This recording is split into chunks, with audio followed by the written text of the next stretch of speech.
जय हिंद दोस्तों, कैसे हैं आप सब। तो आशा करते हैं कि आप सब अच्छे होंगे। और आज हम लोग देखेंगे बिहार उत्पाद सिपाही का प्रैक्टिस सेट 15 देखेंगे। इससे पहले जो है आप 14 तक कंप्लीट कराया जा चुका है। यदि आप नहीं देखें तो जाकर देख लीजिएगा। और चलिए हम लोग इसको शुरू कर लेते हैं। और इस बुक में आपको जो है टोटल 25 सेट दिया गया है। तो इसमें आपको जो 5 सेट है वो आपका प्रीवियस ईयर का है, और जो 20 जो सेट दिया गया है वो आपका जो है मॉडल सेट है। तो हम लोग सिर्फ मॉडल सेट को ही देखेंगे, क्योंकि हम लोग का जो प्रीवियस ईयर का प्रश्न पत्र था तो हम लोग उसको पहले कंप्लीट कर लिया है। तो चलिए हम लोग इसको शुरू कर लेते हैं। और आपका जो सेट है आपको 1 से लेकर 14 तक सभी का PDF आपको टेलीग्राम पर डाल दिया गया है। आप लोग टेलीग्राम ज्वाइन कर लीजिएगा, वीडियो के डिस्क्रिप्शन में टेलीग्राम का लिंक है। ठीक, चलिए यहाँ से आपका जो पहला प्रश्न है ये आपको मैथ से प्रश्न शुरू होता है। प्रश्न है कि 12 पुरुषों के यहाँ पर 12 पुरुषों के 17 दिन के भोजन पर जो है 1105 रुपये का खर्च आता है। 27 दिन के भोजन के लिए 1170 रुपये का जो खर्च कितने पुरुषों के लिए काफ़ी होगा। तो यह काफ़ी होगा आपका 8 पुरुषों के लिए। राइट आंसर आपका ए होगा। ठीक, आप लोग जो मैथ का प्रश्न है तो उसको आप लोग बनाइएगा, मैं सिर्फ आपको इसका आंसर बताते चल रहा हूँ। ठीक, आपको 1 से लेकर 6 तक जो प्रश्न है इसमें आप 5 तक जो है इसमें मैथ का है, फिर 6 से आपका जो है जीके जीएस का शुरू होता है। दूसरा का जो राइट आंसर होगा आपको 540 होगा। और तीसरा जो हम लोग का है तो तीसरा का राइट आंसर आपको 2 वर्ष होगा।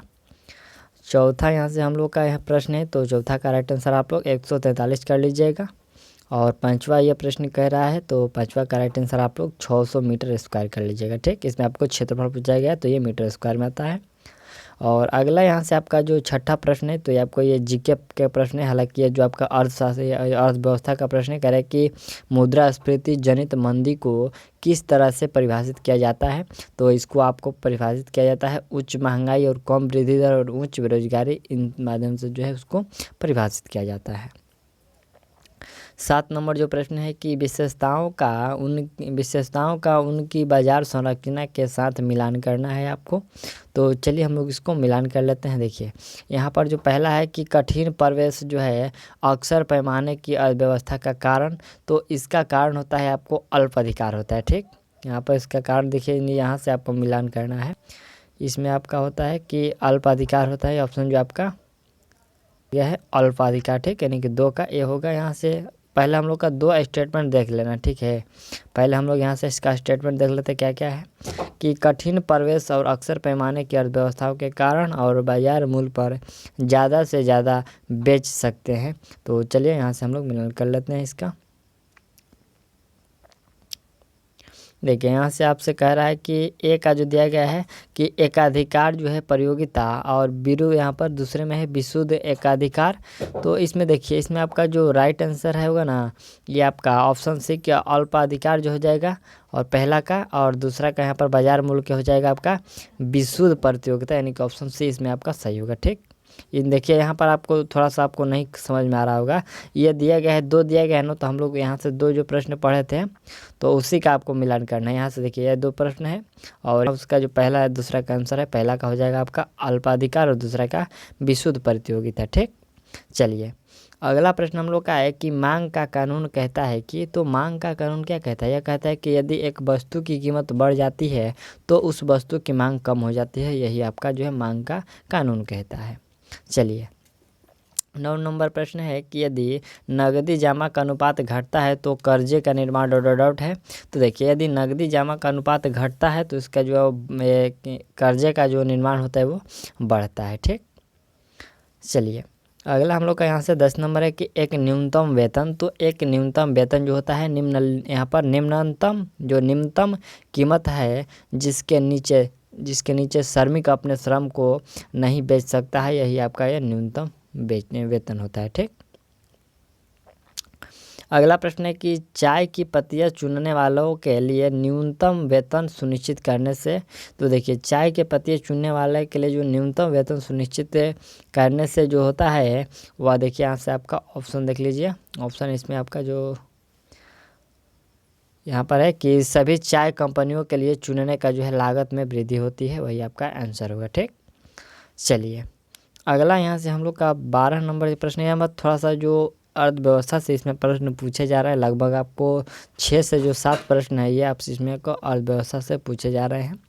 अगला हम लोग का 12 नंबर प्रश्न यहाँ पर एक तथ्यात्मक हो रहा है कि भारत सरकार एक बचत ब्रांड है जिसे भारत में मुख्य रूप से छोटी बचत और आयकर बचत निवेश के लिए प्रयोग किया जाता है। तो यह प्रयोग किया जाता है आपको राष्ट्रीय बचत प्रमाण पत्र। ठीक, चलिए अगला हम लोग का यहाँ से प्रश्न है कि यदि ए और बी वस्तुएं स्थापन यहाँ पर स्थापन की जाती है तो वस्तु बी की कीमत में होने वाली कमी का क्या होगा। तो वस्तु बी की कीमत में जो होने वाला कमी का होगा यहाँ पर आपका वस्तु ए के मांग में कमी होगा। ठीक, क्या होगा, वस्तु एक के लिए मांग की कमी होगा, यानी कि ऑप्शन जो है आपका डी सही है। ये भी आपका अर्थशास्त्र का ही प्रश्न है। चलिए अगला प्रश्न है कि यदि वह बेरोजगारी जो वर्ष के कुछ निश्चित समय में बनाई जाती हैं जब माल और सेवाओं की मांग सामान्य की तुलना में कम होती है वह है। तो वह कौन सी बेरोजगारी है, वह आपका बेरोजगारी है मौसमी बेरोजगारी। ठीक, चलिए अगला हम लोग का प्रश्न है कि निम्नलिखित में से सरकार के विकास खर्चों में जो है किसकी गिनती नहीं की जाती है। तो किसकी गिनती, देखिए यहाँ पर सुरक्षा संबंधी जो खर्चे होते हैं उसमें आपको विकास के खर्चों में गिनती नहीं की जाती है। अगला प्रश्न है कि एक मंदी के दौरान तो एक मंदी के दौरान जो होता है किसी वस्तु का मूल्य सामान्य से जो हो कम हो जाएगा, वही मंदी होता है। ठीक, चलिए अगला हम लोग का प्रश्न यहाँ से 17 नंबर, यहाँ से कुछ ज़्यादा ही प्रश्न अर्थशास्त्र से आपसे इस सेट में पूछा गया है। ठीक है, यहाँ पर है कि मांग वक्र जो एक पूरी तरह से प्रतिस्पर्धी फर्म का सामना कर रहा है वह है। तो वह है आपका पूरी तरह से लोचदार है। क्या है वो, पूरी तरह से लोचदार है। और अगला प्रश्न देख लीजिए कि सरकार बजट घाटे के वित्त पोषण के लिए उधार ले रही है। का यहाँ पर का क्या असर होगा, इसका असर क्या होगा जो उधार ले रही है। तो इसका असर होगा कि ब्याज दरों पर ऊपर की ओर जो है दबाव डाला जाएगा। क्या होगा, ब्याज दरों पर जो है ऊपर की ओर दबाव डाला जाएगा। अगला जहाँ से 19 नंबर है कि वह बेरोजगारी तब बढ़ती है जब वहाँ व्यावसायिक गतिविधि में एक सामान्य मंदी होती है, तो उसे डॉट के रूप में जाना जाता है। तो उसे जाना जाता है आपको चक्रीय बेरोजगारी के रूप में जाना जाता है। ठीक, चलिए अगला प्रश्न हम लोग का है कि संतुलन पर कीमत। तो संतुलन पर कीमत होती है आपका मांग की गई मात्रा आपूर्ति की गई मात्रा के बराबर होती है संतुलन पर कीमत। ठीक, चलिए अगला प्रश्न देख लीजिए यहाँ पर मांग वक्र। तो मांग वक्र जो होता है यह आपको दर्शाता है कि जैसे ही किसी वस्तु की कीमत बढ़ती है वैसे ही उस वस्तु की मांग में कमी आ जाती है, यही मांग वक्र कहता है। ठीक, चलिए अगला प्रश्न हम लोग का 22 नंबर है कि एक ही मुद्रा की आपूर्ति पर यदि सरकार ने करों की दर कम कर दी तो निम्न में से कौन सा सत्य है। तो इसमें से आपका सत्य है कि प्रयोज्य आय में जो है निश्चित रूप से वृद्धि होगी, यही आपका सत्य है। ठीक, चलिए अगला हम लोग का प्रश्न है 23 नंबर। प्रश्न है कि माइक्रो अर्थशास्त्र का संबंध इससे है। ठीक है, पूछा गया कि माइक्रो अर्थशास्त्र का जो संबंध है वो इससे है, किससे है। तो उसका संबंध है आपको मांग की तरह, यहाँ पर मांग की तरह एक ही आर्थिक चर का जो है निर्णय लेना जो है माइक्रो अर्थशास्त्र का संबंध है। ठीक, ऑप्शन इसमें आपका भी करेक्ट है। और चलिए अगला प्रश्न देख लीजिए। इस सेट में सभी के सभी जो प्रश्न है आपको अर्थशास्त्र से ही प्रश्न है। यदि आपको 24 नंबर प्रश्न है कि मुद्रास्फीति जनित मंदी उस समय मौजूद होती है जब। तो ये कब मौजूद होती है, जब जो होता है आपका मूल्य सूचकांक में वृद्धि लेकिन उत्पादन में कम हो जाता है, तभी ये मुद्रास्फीति जनित जो है मंदी मौजूद होती है। ठीक, चलिए अगला हम लोग का यहाँ से प्रश्न है कि पूर्ण प्रतियोगिता में से यहाँ पर पूर्ण प्रतियोगिता में एक फर्म द्वारा अधिकतम लाभ पाती है। तो ये अधिकतम जो लाभ पाती है आपको उत्पादन को इस तरह से यहाँ पर स्थापित करना ताकि कीमत और जो है कुल लागत के बराबर हो। ठीक, अगला हम लोग का 26 नंबर प्रश्न है कि भारत में निम्नलिखित में से किस एक को छोड़कर बाकी सभी जो है सरकारी राजस्व के स्रोत है। तो देखिए यहाँ पर सिर्फ जो है कृषि आयकर छोड़कर ये सभी जो है आपका इन चारों में से, जैसे कि एंटी डंपिंग ड्यूटी, दस्तूरी ड्यूटी और जो टोल कर, ये सभी जो है सरकारी राजस्व के स्रोत हैं। अगला प्रश्न है कि $5 के नोट पर किस, यहाँ पर $5 के नोट पर किस अमेरिकी राष्ट्रपति का चित्र है? तो उसके नोट पर जो है अब्राहम लिंकन का चित्र है। ठीक, चलिए अगला प्रश्न हम लोग का है कि नेस्डैक में सूचीबद्ध होने वाली प्रथम भारतीय कंपनी कौन है?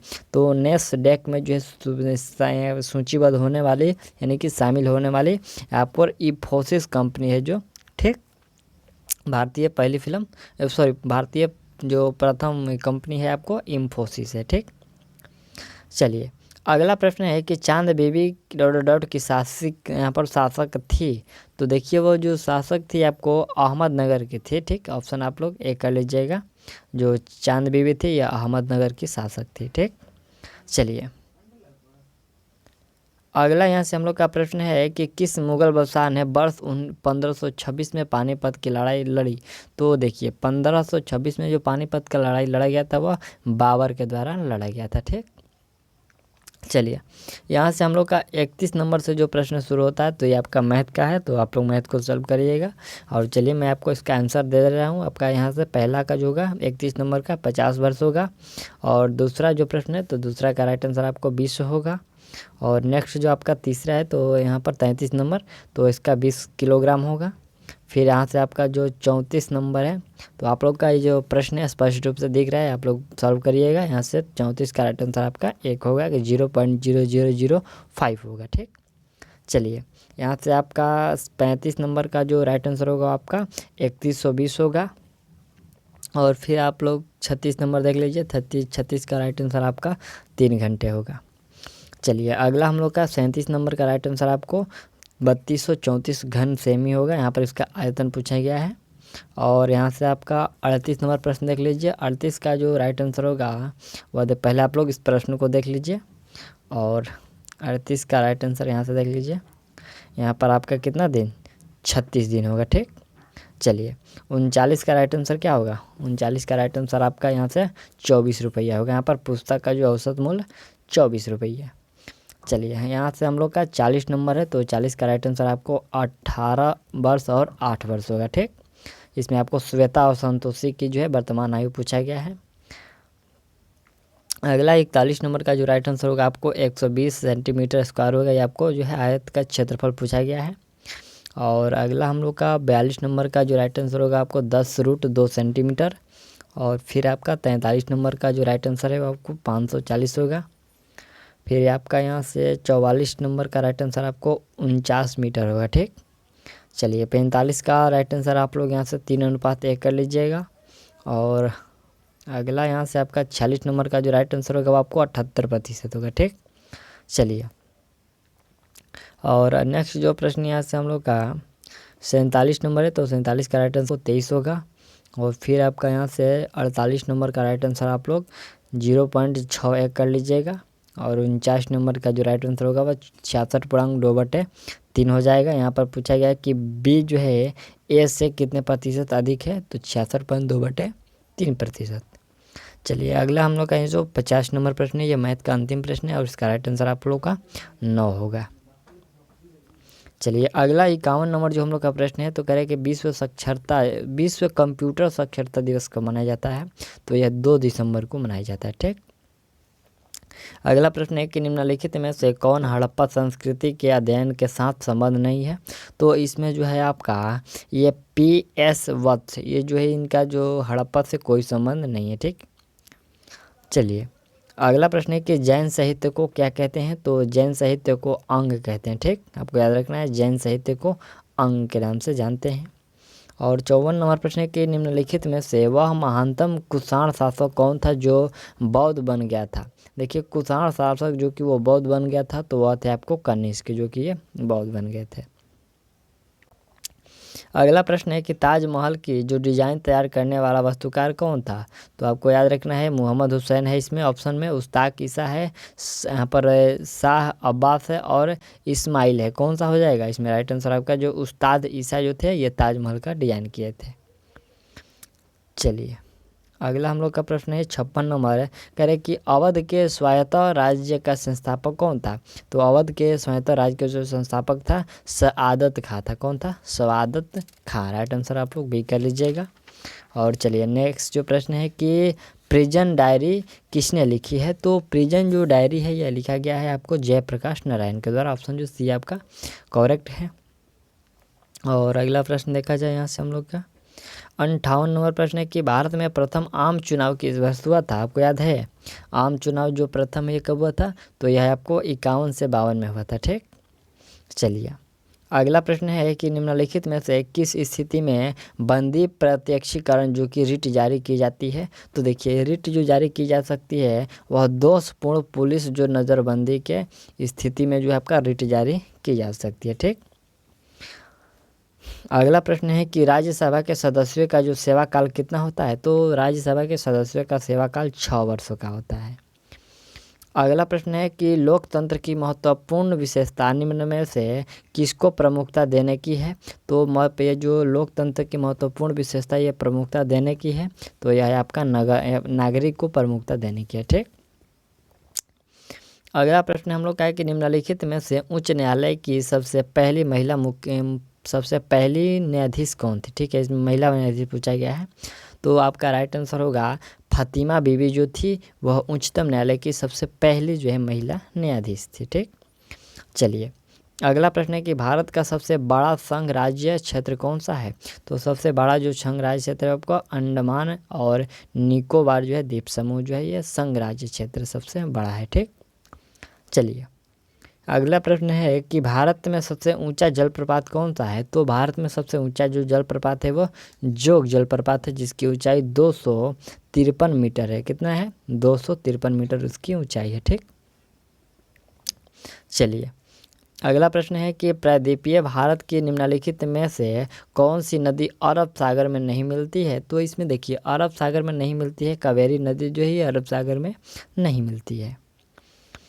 अगला प्रश्न हम लोग का है कि मानस पशु विहार किस राज्य में स्थित है? तो मानस पशु विहार जो है ये असम में स्थित है। ठीक, अगला प्रश्न है कि संसार का सबसे अधिक आर्द्र महाद्वीप है? तो संसार का सबसे अधिक आर्द्र जो महाद्वीप है वो आपका दक्षिणी अमेरिका है जो कि सबसे आर्द्र होता है। अगला प्रश्न है कि निम्नलिखित में से कौन सा एक मृदा अपर्दान का कारण नहीं है? तो मृदा अपर्दान का कारण जो है अपक्षय जो है ये नहीं है। ठीक, चलिए अगला यहाँ से हम लोग का 69 नंबर जो प्रश्न है कि डिंगो जो है गार्सिया द्वीप किस महासागर में है? ये जो डिंगो गार्सिया द्वीप किस महासागर में है? तो आपका राइट आंसर होगा ये हिंद महासागर में। ठीक, चलिए अगला प्रश्न देखा जाए कि भिन्न भिन्न तारों के भिन्न भिन्न रंग निम्नलिखित में से किसकी विविधता के कारण होते हैं? तो देखिए भिन्न भिन्न तारों के जो भिन्न भिन्न रंग है यह होता है आपको तापमान के कारण होता है। ठीक, चलिए अगला प्रश्न हम लोग का कि आइसोगोनिक ये जो आइसोगोनिक रेखाएं हैं तो ये रेखाएं जो होती है आपको सामान्य चुंबकीय झुकाव वाली रेखाएं होती है जिनको आइसोगोनिक कहते हैं। ठीक, अगला हम लोग का है कि रजाव की घाटी अवस्थित है? तो रजाव की घाटी अवस्थित है आपको यूनान में। नेक्स्ट जो प्रश्न हम लोग का है कि धूम कोहरा का कारण है? तो धूम कोहरा का कारण होता है कि वायुमंडल में प्रदूषण तत्वों के प्रकाश रासायनिक ऑक्सीकरण द्वारा निर्मित उत्पादों का जो है तीव्र जमाव को यहाँ पर जो है धूम कोहरा का कारण होता है। ठीक, अगला यहाँ से हम लोग का 74 नंबर प्रश्न है कि सैक्रामेंटो सैन जोआकिन घाटी जो अमेरिका में अंगूर एवं सिट्रिक नींबू यहाँ पर सिट्रिक जो है कि नींबू वंश फलों के उत्पादन के लिए विख्यात है, अवस्थित है। कहाँ पर अवस्थित है? तो यह आपका अवस्थित है कैलिफोर्निया राज्य में। राइट आंसर आपका ए हो जाएगा। ठीक, अगला हम लोग यहाँ से 75 नंबर जो प्रश्न है देखिए यहाँ से आपको सही देखना है, सही गलत कौन सा है। देखिए प्रश्न है कि भारतीय राष्ट्रपति के विषय में निम्नलिखित में से कथनों पर आपको विचार करना है। देखिए पहला जो कथन है कि उसे भारत का जन्मा नागरिक होना चाहिए। दूसरा है कि उसे 35 वर्ष की उम्र पूरी कर लेनी चाहिए। और तीसरा है कि उसे सांसद का सदस्य निर्वाचित होने की योग्यता रखनी चाहिए। क्या क्या सही है और क्या इसमें गलत है, चलिए हम लोग देखते हैं। तो देखिए इसमें आपका जो है कि सिर्फ 2 ही सही है। ठीक, क्या है कि उसे 35 वर्ष की उम्र यहाँ पर पूरी कर लेनी होनी चाहिए, यही आपका सही है। बाकी जो पहला है कि उसे भारत का नागरिक, ये गलत है। यहाँ पर कहीं का भी नागरिक हो सकता है। और उसे जो है सांसद सदस्य निर्वाचित होने की ये भी कोई योग्यता नहीं है। ठीक, चलिए इसमें आपका जो है सिर्फ आपको 2 जो है सही है। ठीक, चलिए अगला यहाँ से आप लोग प्रश्न देखिए 76 नंबर जो प्रश्न है कि निम्नलिखित में से किसका मुक्त होना ओजोन परत के हाथ से होने के प्रमुख कारण है। तो ओजोन परत के जो हाथ से होने का कारण होता है आपको क्लोरोफ्लोरोकार्बन होता है। ठीक, यहाँ से ऑप्शन देख लेते हैं कौन से ऑप्शन में दिया गया है। यहाँ से आपका जो ऑप्शन सी है इसमें करेक्ट है। ठीक, चलिए अगला हम लोग का 77 नंबर प्रश्न है कि कठोर पानी को उबाल कर या उसमें कैल्शियम हाइड्रोक्साइड मिलाकर उसे मृदु जल बनाने की प्रक्रिया को क्या कहते हैं। तो उस प्रक्रिया को कहते हैं यहाँ पर क्लॉर्क की प्रक्रिया कहते हैं। क्या कहते हैं? क्लॉर्क की प्रक्रिया कहते हैं। अगला प्रश्न हम लोग का है कि इलेक्ट्रॉन डॉट डॉट डॉट गति में केंद्र के चारों ओर घूमते हैं। तो देखिए इलेक्ट्रॉन जो है यह कक्षीय गति में केंद्र के चारों ओर घूमते हैं। अगला प्रश्न है कि हेमाटाइट डॉट डॉट का एक अयस्क खनिज है, किसका है। तो हेमाटाइट जो है आपको आयरन यानी कि लोहे का एक खनिज है। ठीक, चलिए अगला हम लोग का प्रश्न है कि बुलेट प्रूफ जैकेट बनाने के लिए डॉट डॉट डॉट यहाँ पर तंतुओं का उपयोग किया जाता है। ठीक है, इसमें आपको बुलेट प्रूफ जैकेट बनाने के लिए यहाँ पर किसके तंतुओं का प्रयोग करते हैं। तो इसमें आपको केवलर है कि केवलर तंतुओं का जो है प्रयोग करते हैं। ठीक, अगला हम लोग का यहाँ से 81 नंबर जो प्रश्न है ये हिंदी का प्रश्न है कि दिए गए विकल्पों में से सही विकल्पों का चयन करके यहाँ पर वाक्य पूर्ण करना है। जैसे कि जिसमें डॉट डॉट प्राप्ति करने की इच्छा हो वह है डॉट डॉट कहलाता है। तो इसमें राइट आंसर होगा कि जिसमें मोक्ष प्राप्त करने की इच्छा हो वह जो है मुक्षुक कहलाता है, मुक्षुषु कहलाता है। ऑप्शन जो है आपका डी जो है करेक्ट है। ठीक, चलिए अगला प्रश्न हम लोग का है कि हिंदी की प्रमुख पत्रिका जो है धर्मयुग के संपादक निम्न में से कौन थे। तो धर्मयुग के संपादक जो थे धर्मवीर भारती थे। राइट आंसर भी होगा। और अगला प्रश्न है कि जैनेन्द्र कुमार की रचना को हिंदुस्तानी अकादमी पुरस्कार से सम्मानित किया गया है। तो कौन से यहाँ पर कौन से यहाँ पर जैनेन्द्र कुमार की किस रचना को यहाँ पर किस रचना का नाम बताना है। तो वह उनकी रचना है आपका परख के लिए उनको जो है हिंदुस्तानी अकादमी पुरस्कार से सम्मानित किया गया। ठीक, चलिए अगला प्रश्न है कि अति काटू बच्चन कहती कैकई मनहु लोजर यहाँ पर मनहु लोंजरे पर देई इस पंक्ति में कौन सा अलंकार है। तो हालांकि इस पंक्ति में जो है उत्प्रेक्षा अलंकार है। ठीक, अगला प्रश्न है कि दिए गए विकल्पों में से आपको संधि शब्द का विलोम पहचानना है। संधि शब्द का विलोम क्या होगा। तो संधि का विलोम यहाँ पर विग्रह होता है। क्या होता है? संधि का विलोम विग्रह होता है। चलिए अगला हम लोग का यहाँ से 86 नंबर ये कह रहा है कि दिए गए विकल्पों में से उदय का यहाँ पर विलोम शब्द कौन सा होगा। तो देखिए उदय का विलोम होता है अस्त। ठीक, अगला प्रश्न है कि संस्था शब्द का बहुवचन क्या होगा। तो संस्था का बहुवचन होगा संस्थाएं। ठीक, ये नहीं कि यहाँ पर संस्थाओं होगा। अगला प्रश्न हम लोग का निम्नलिखित में से हजारी प्रसाद द्विवेदी द्वारा रचित निबंध कौन सा है। तो उनके द्वारा लिखित जो निबंध है आपका कुटज है। ठीक, अगला प्रश्न है कि यक्ष देवी की एक के डॉट डॉट होती है वाक्य को उचित विकल्प को पूर्ण करना है। तो देखिए यक्ष देवी की यहाँ पर यक्ष देवी की एक क्या होती है। तो उनकी एक जाति होती है। ठीक, अगला प्रश्न है कि ऐसे कौन से शब्द है जिनका प्रयोग स्त्रीलिंग और पुल्लिंग दोनों रूपों में होता है। तो स्त्रीलिंग और पुल्लिंग रूप में दोनों में होता है आपका राष्ट्रपति और प्रधानमंत्री, इनका जो प्रयोग है ये दोनों रूपों में होता है। तो ऑप्शन डी आपका करेक्ट हुआ। ठीक, चलिए तो यहाँ से हम लोग का जो 90 क्वेश्चन तक था कंप्लीट कर लिए और जो बचा आपका 10 प्रश्न जो कि 91 से 100 तक, तो ये हिंदी अंग्रेजी का है। आप लोग इसको देखिएगा, मैं आपका इसका PDF प्रोवाइड कर दूंगा। और ये हम लोग का जो प्रैक्टिस सेट था 15 था और सेट जो 16 है आपको जल्दी प्रोवाइड की जा सकती है। तो मिलते हैं अगले वीडियो में और तब तक के लिए थैंक्स ऑल दी बेस्ट।